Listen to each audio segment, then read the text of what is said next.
welcome back to Cooking Live. Today I'm very excited to introduce you to a very special guest. This is Jay Roszhart, and we are going to be cooking some salmon, I believe, today. We are. So would you start by introducing yourself and what you kind of do for the health system? Sure. So my name is Jay Roszhart. I'm the president of the Memorial Health System Ambulatory Group. I lead all aspects of the Memorial Physician Services, behavioral health, home health, hospice, durable medical equipment, Center for Weight Loss and Wellness, and Memorial Health Partners, and a couple other things. I'm not really sure. Just a few things. Just a few things. And so in your spare time, what I really like to do is cook. All right. I do like to cook. So we are going to make a Cedar-Planked Salmon tonight. We're going to do it on the grill. It's Father's Day, and you know, everyone wants to grill on Father's Day, right? So we're going to do a Cedar-Planked Salmon with a little bit of an Asian-inspired marinade. So it'll have some soy sauce and some mirin, which is an Asian sake that's kind of sweet, and a couple other things. So where can I buy cedar planks to grill? Grocery stores. Look in the grilling section. In the grilling section. Yep, usually right by like the grilling tools and the other things. And they come just like this. And the only thing you have to do with Cedar-Planked salmon is soak them. What happens if you don't soak them? They will go up in smoke very, very fast. Which is not ideal. Not what you want. You want a little smoke from the cedar plank, but you don't necessarily want it to be like charred, right? So it looks like you put just enough in here to submerge it. Yep. How long does the cedar plank need to soak? At least 30 minutes. At least 30 minutes, but up to, it can go all day if you want. So that's the idea. One of the things I do, just because wood floats, most wood floats, right? I'll put a bowl of water on top of it to sink it underwater and keep it submerged the whole time. So are cedar planks single use? They don't have to be. It depends on how charred and. So you could use the same one over and over. You could use the same one over and over again. Honestly, like these two cedar planks right here, I think were $3 at the grocery store, and I'll probably get 5 or 6 uses out of each one. Very cool. So an affordable way to add some flavor, I imagine. Yes, nice flavor, nice smokiness, nice little bit of umami, if you will. Umami. Yes. Remember our vocabulary words, umami. So we got these soaking. What's next? So next thing to do is to preheat the grill. All right. So we can head that way and start doing the preheat. Let's do that. Okay. Put all the potatoes in, leave it shut, and just like an oven, we're going to be watching the temperature, trying to make sure the temperature gauge stays around 400 and 425, somewhere in there. All right. Let's fire it up. Okay, sounds good.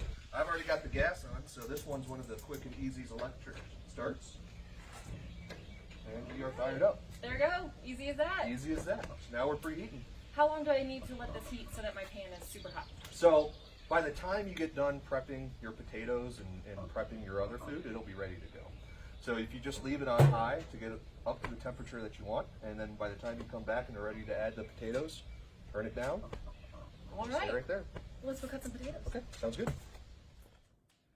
So our cedar planks have been soaking for a while, and we're ready to start prepping our fish. You got it. And so you have purchased a beautiful fillet. Yes, that the right this word is when a we talk about Norwegian this? Atlantic salmon. Okay. This is a fillet of salmon. Atlantic salmon is very, very good. If you can get king salmon, those are also delicious. A little bit more expensive, but the Atlantic salmon isn't too bad. You can usually find it for anywhere between $10 to $15 a pound. And this particular salmon here has the skin on, which is good. You want the skin on. And that's important for grilling? It is important for grilling. It helps give it a little bit more, what I'll call cohesion, and it'll stick together a little bit easier. So it won't fall all apart and end up losing half your salmon in your coals? You got it. So I know people are going to ask, where do you buy salmon and know that you're getting a good quality product? So the 3 places that I look for salmon actually is very highly available, so it's not like you're going out to buy something that is not, or like ahi tuna or some other. This particular salmon I bought at Schnucks, but I also will buy salmon from Hy-Vee. They have a very good department, as well as Robert's Seafood, and Robert's does a very good job with their salmon. So I pick out my salmon and bring it home. Is there anything I need to do to make sure it's safe to eat? Like I know people talk about bones and things. So pin bones are a thing in all fish, and generally you want to check for pin bones. Salmon's pin bones are typically very, very small, if there's any at all. especially ones that are commercially raised or farmed, or even the ones you have to worry about more the wild caught salmon. But if you rub your hand against the grain of the meat, you'll actually feel the pin bones if there are any. And then what you can do is use tweezers, probably not like the eyebrow plucking type, but just regular old tweezers, and grab the pin bone and pull it right out. Okay. And you might have, pretty easy. It should come out pretty easy. It should, be real simple to do. You might find in any given piece of fish 5 to 10, especially in salmon. If I miss some and I cook them in there, is it going to hurt anything? No. You just pick it out. Just pick it out as you're eating it. All right. No big deal. So what we need to do next, though, is make the marinade for the salmon. So what we're going to do for the marinade is we have ginger, garlic, lime, a little soy sauce, a little honey. Ooh, for some sweetness. That'll be For good. a little bit of sweetness, peanut oil, a little bit of sesame oil, this is optional, and a little bit of mirin, this is also optional. So what is mirin? That's a new word. Mirin is a sweet sake. Sake is a Japanese liquor. It's like a Japanese rice wine. And mirin is just a little bit sweetened. It adds a little bit more sweetness to it, a little bit more depth of flavor. Very, very delicious. But again, really easy to find in your local supermarket. But if I don't have it, not a make or break. Nope, neither of these things, two things right here, are make or break. So it looks like I have oil, a little bit of honey, some salt, and then my flavor component. You got it. Excellent. You got it. All right, let's make this up. All right, so I'm going to start with making the ginger. One of the things I do for ginger that makes it really easy is I'll just take off the little nubby nub parts. And then to peel it, a really simple thing is to use the back of your knife. And you just scrape it off. Scrape it right off. And that just comes right off. Makes a racket, but who cares, right? But you can see, comes right off. All right, yeah.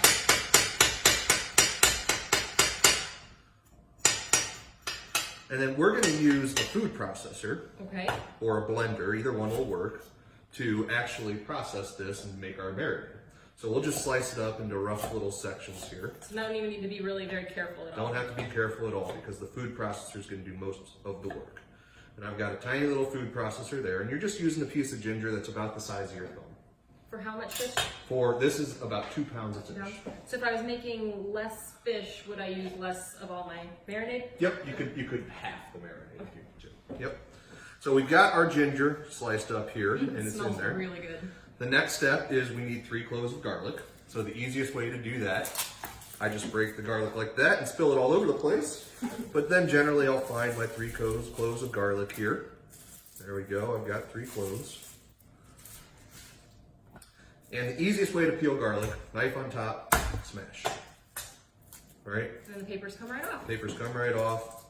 And all you gotta do is take the entire garlic clove. Slurry little booger. Yep. So I'll do these 2 real quick. And again, not being too careful, just a whack and a put in the thing. A whack and a put in the thing. It's really quite easy. It comes together pretty quick. The next is I take 1 lime and I juice the lime. And again, I'm not too worried about seeds in this because it's only a marinade, right? We're not going to cook everything in here, so I'll just juice the lime right in. Just a good squeeze? Just a good squeeze, trying to get all the juices I can out of it.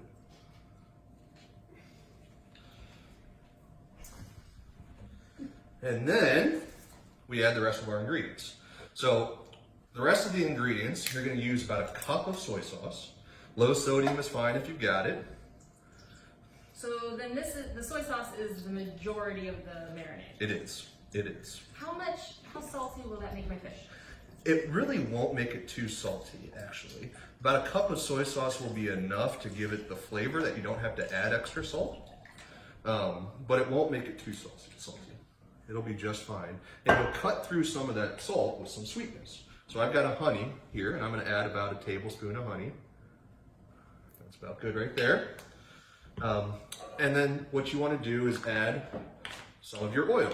Now you chose peanut oil. Yes. Why did you choose peanut oil? You want a neutral tasting oil that has a higher smoke point when you're grilling.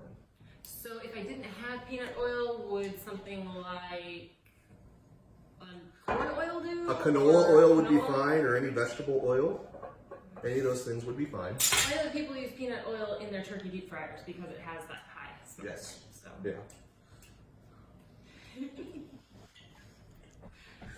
We made you get out our canola oil, folks.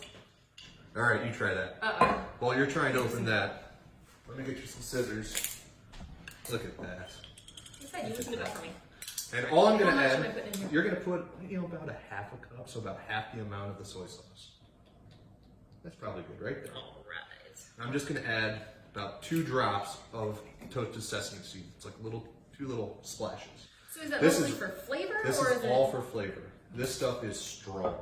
So I would you don't not want want to use, make my marinade out of sesame oil. no, you don't want to use too much toasted sesame oil. And then the last thing is the mirin, and I'm going to throw in about a tablespoon of mirin. Okay? All right. And that right there is our marinade. Okay. I'll let Okay? you put the lid So on. lid goes on.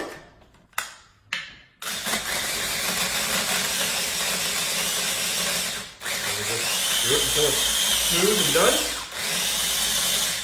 And then all we got to do next is pour that over our fish in a glass bowl. And So let it sit for how long? you'll want to let it sit for at least 30 minutes, but it can go for an hour, 2 hours, something like that. So if I put my cedar planks to soak and then I make this up, they're basically all done at the same time? They're ready at the same time. Perfect. You got it. So all we're going to do now is just portion this out. So we've got 5 people that are going to eat our salmon here, so we'll make 5 portions. And you want to cut in one smooth motion whenever you're cutting. That will make sure you get through the skin that's on the back of this. All right, so there's one. There's one. So why cut the fish before you grill it? I know I've seen in restaurants, like, sometimes they'll cook the whole fillet. Well, in the Cedar-Planked salmon especially, you're trying to actually increase the surface area of the fish so that there's more places for that smoke to That's smart. get in. So by cutting it into portions, you're adding the surface area that you're already cutting up. So all we got to do now is take this and put it directly into here. All right. And you want to do it so it's skin side up, So that the meat part gets the marinade. more contact with the marinade. You got it. So we throw it right in there, like that. We struggle to get this off. And then all it is just pour it right in. It smells so good. You can really smell all of you can smell the sesame oil. Oh yeah. And really, you just want to move it around in the marinade just like that. And then we'll throw that in the fridge for about an hour. All right. So, All right. We're here at the grill. Now what? well, Got the salmon. we've got the salmon. We've had our grill up to about 400, 425, somewhere in there. And what we did is we threw our planks on about 5 minutes ago. Maybe a little bit more. And you can really smell it start to smoke. And you can already see that it's starting to char. If I were to show you the bottom side of this, it's already starting to char. Yeah. So that's the smoke being produced, and that's what's going to flavor the salmon as we cook it. So all we do, literally, it's pretty the easy. salmon, put it on. Take the salmon, hop it on there. All right. Does it matter like Doesn't, touch or? doesn't matter. You don't want them to touch too much, but it doesn't matter where they're at. Exactly. Oh yeah, you can hear it sizzle and. Yep. All right. And there we go. Now, if you're doing it way in the back of the grill like this, I might recommend tongs, but otherwise your hands are fine. And we got our potatoes going here. They're looking really good. Oh, They're going to be yeah. nice and crispy on the outside and soft in the middle. Oh, I'm excited. So, I'll let that cook. The salmon will go about 10 minutes. We'll check it. And we'll see how it is from there. We'll just see if it's a little flaky. All right. Okay. Sounds good. Excellent. Right. And then we have our Cedar-Planked salmon with a little bit of the Asian marinade. I'm so excited. I cannot believe that I get to eat this for dinner. Thank you so much for opening up your talents and your kitchen to us to make this wonderful, healthy, balanced plate meal. No problem. Should we eat? I think we should eat. All right. Okay. Thanks, guys. See you soon.